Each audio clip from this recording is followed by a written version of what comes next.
kita aman dan nyaman terhindar dari bahaya korsleting listrik, tolong di saat mengantisipasi sikring jangan sampai salah.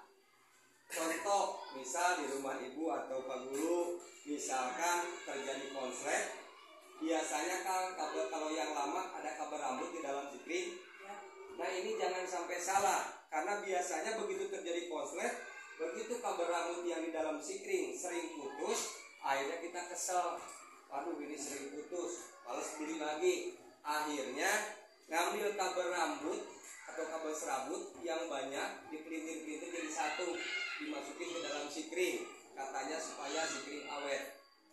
Betul Pak Bu, sikring akan awet, tetapi kita sudah menghadapi bahaya.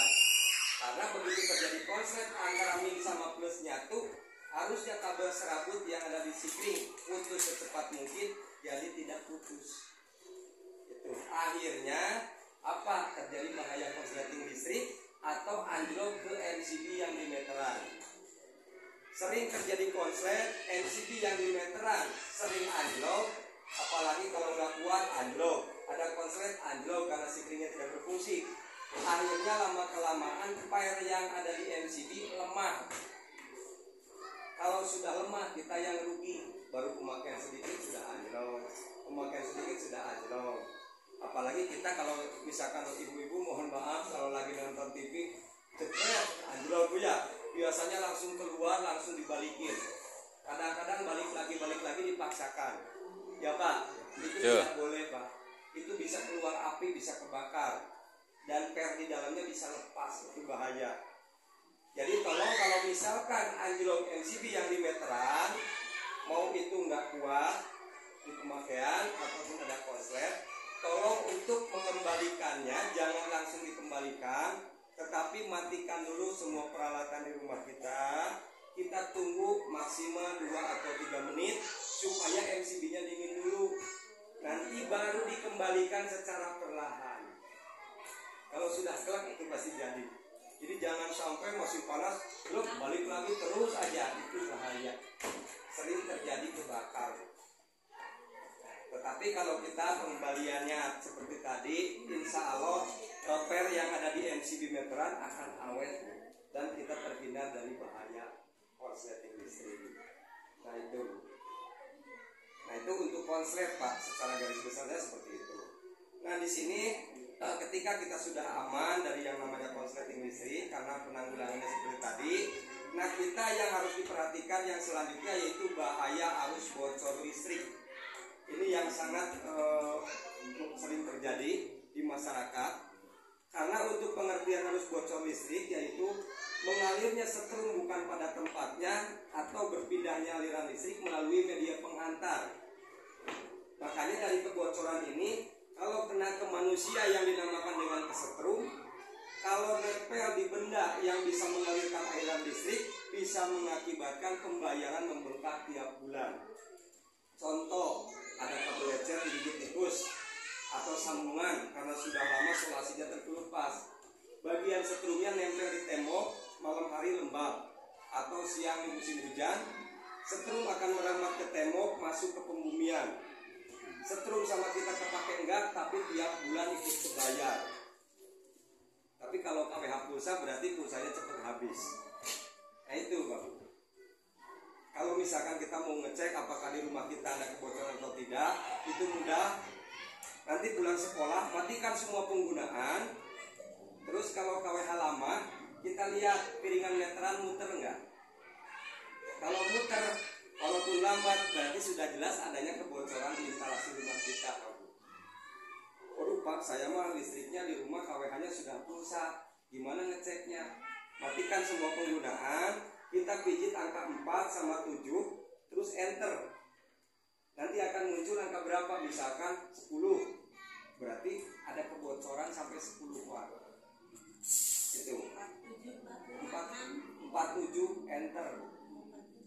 Nanti kembaliinnya gimana? Biarin aja nanti kembali sendiri.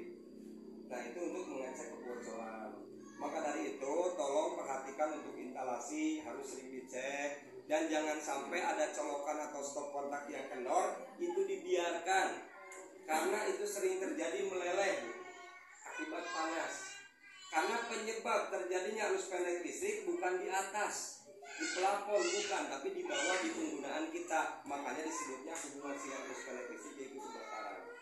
Karena penggunanya di bawah, makanya disebutnya hubungan singkat arus pendek. Kalau di atas itu efeknya, misalkan ibu ada colokan atau stop kontak yang kendor, dia suka bunyi pretek-pretek kayak gitu. Itu kalau di atas ada sambungan kendor, itu terjadi percikan. Kalau lama kelamaan panas keluar asap bungkus kabel itu ngandung gas, terjadi percikan, nanti akan menjadi api, Bu. Merebet keseluruhan, terjadilah arus pendek listrik kebakaran. Itu seperti itu. Nah, apakah kalau terjadi arus bocor listrik di sini, apakah sikring akan berfungsi memutus atau tidak? Kami akan membuktikannya di sini. Kenapa saya gunakan media air? Karena air adalah penghantar listrik paling bagus. Makanya di sini kami sampaikan, tolong Pak Buya, di saat kita menggunakan pompa air, yang masyarakat bilang Sanyo, padahal mereknya bukan Sanyo, tapi tetap karena udah terkenalnya ya Pak, Sanyo aja gitu. Komunikatif sih. Ya, biasanya airnya dipakai, Sanyonya suka sambil dinyalakan. Itu sebenarnya tidak boleh.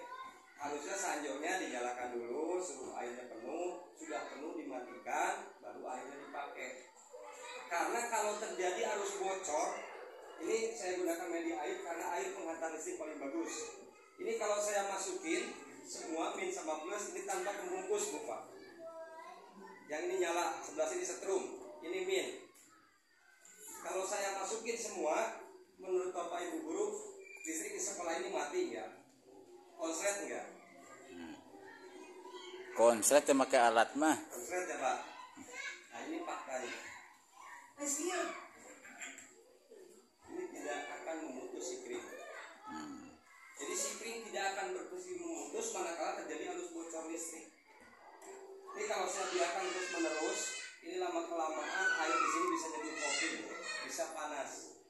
Ini sebentar aja udah keluar buih, lama kelamaan nanti mendidih. Ini Pak, ini faktanya di kelistrikan seperti ini. Bisa pakai ini nyuci kopi ya? Ya, nggak ada bedanya dengan pemanas ini Pak. Jadi kalau terjadi kebocoran di pompa air, di sini sikring tidak akan berfungsi memutus, MCB meteran pun tidak akan anjlok. Yang ada airnya kepake, alhamdulillah kesetrum.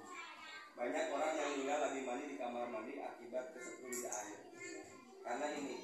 Makanya saya himbaukan kepada Bapak Ibu guru, kalau di rumah ada mesin cuci, tolong jangan sampai menaruh mesin cuci di kamar mandi, Bu. Jadi harus ditaruh di tempat yang kering. Karena apa bahayanya? Manakala misalkan mesin cucinya lagi nyolok ya, nah, lagi on, ibu mandi, begitu terjadi kebocoran, bodinya kan nyetrum. Nah itu nanti berarti air yang ada di situ nanti kan mengandung setrum. Jadi tolong jangan sampai menaruh mesin cuci di kamar mandi, harus ditaruh di tempat yang kering. Itu seperti itu. Jadi tolong kalau misalkan sah pompa air pun gunakanlah airnya setelah sanyonya atau pompa airnya dimatikan. Karena kalau terjadi arus bocor listrik seperti itu. Jadi sikring tidak akan berfungsi memutus. Yang ada bisa mengakibatkan arus pendek listrik dan bisa mengakibatkan pembayaran tiap bulan membengkak. Gitu. Nah yang selanjutnya yang dinamakan dengan kesetrum.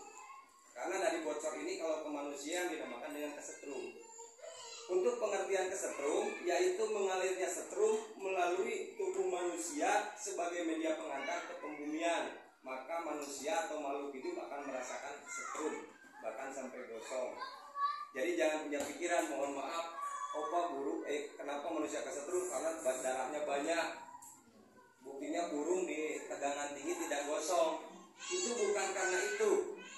Kenapa burung di tegangan tinggi tidak kesetrum? Karena tubuhnya tidak kontak dengan pembumian. Itu Bu. Jadi walaupun burung kecil,